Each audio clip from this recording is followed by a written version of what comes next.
Changes are underway in the Louisville media market. Two prominent television stations are headed toward new ownership, and it's leading to speculation over possible mergers and staff reductions.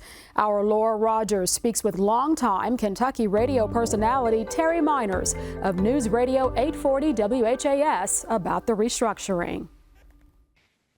Terry, I think you described this as the shifting sands in Louisville media, which is a really good way to put it. We're seeing a lot of changes like this in TV markets really across the country. But tell us about some things we're seeing developing now in Louisville as far as the owner of Wave TV now seeking to purchase WDRB. That's Gray Television. They're already a big firm. They own stations all around America. In fact, after they bought it is in progress to buy Block Communications, which is the parent of WDRB. Gray went on and bought another set of stations from Byron Allen. So they're making themselves bigger and bigger. Nexstar is buying Tegna that owns WHAS 11. So there's a lot of shifting sands for sure. The tectonic plates of media are shifting with various TV stations finding new ownership.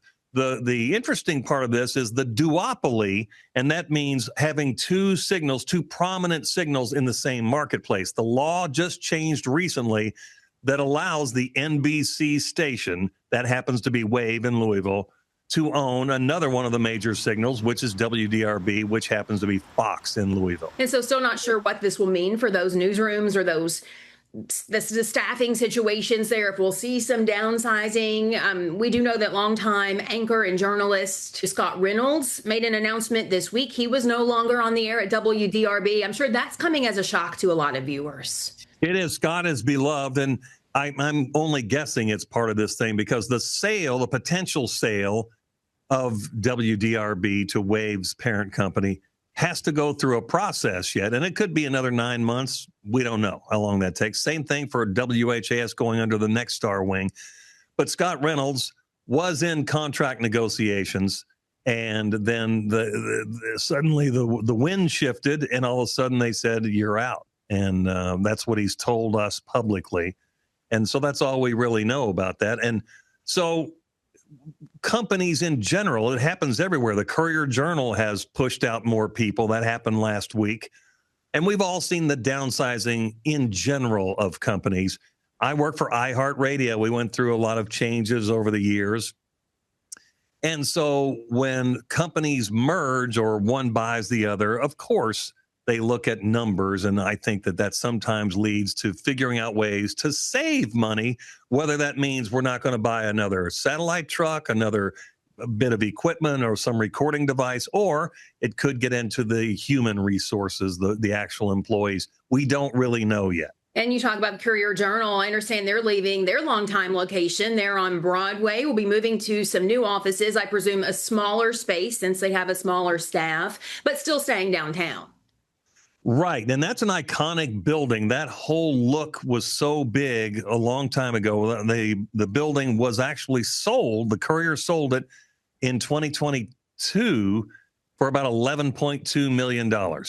And now that company that bought it, or that group that bought it, is trying to find a new buyer. And I can't imagine it's worth that much anymore because there is so much vacancy in downtowns across America, especially in Louisville. The vacancy rate is huge. So that big Courier-Journal building is up for sale again. They've spent $80-something million on new printing presses probably 15 years ago. Last year, I was walking through the parking lot of the Courier-Journal, and there it was in a trash heap outside. They took the $80-something million investment from within the last 20 years and threw it out in the trash instead of printing to make money with the printing presses that they'd purchased. So it's all changing. And, the Courier-Journal is printed in another city. The Lexington Herald Leader is printed in another city. It's just interesting how all that works now. But again, these are companies that take over and decide what can we do to reduce costs, whether it's paper and ink or it's computers or other equipment that we use in media. But media is definitely going through a massive change right now. Absolutely. And you've seen a lot of changes in your nearly 50 years in broadcasting, which is a huge anniversary that you're approaching, and you've weathered all those changes and as relevant as ever. So what's the secret for the rest of us? I love what I do. This company's been great to me, iHeart. But yeah, we've gone through some reshaping and reductions in force or whatever. But I offer my service as long as iHeart's interested. My current contract runs through the end of 2029. Terry Miners, wonderful catching up with you. Thank you so much for your time. Laura, always appreciate you and Renee and everybody else. I'm just, for all of us in whatever capacity, whether it's KET or iHeartRadio, let's stay strong and stay together.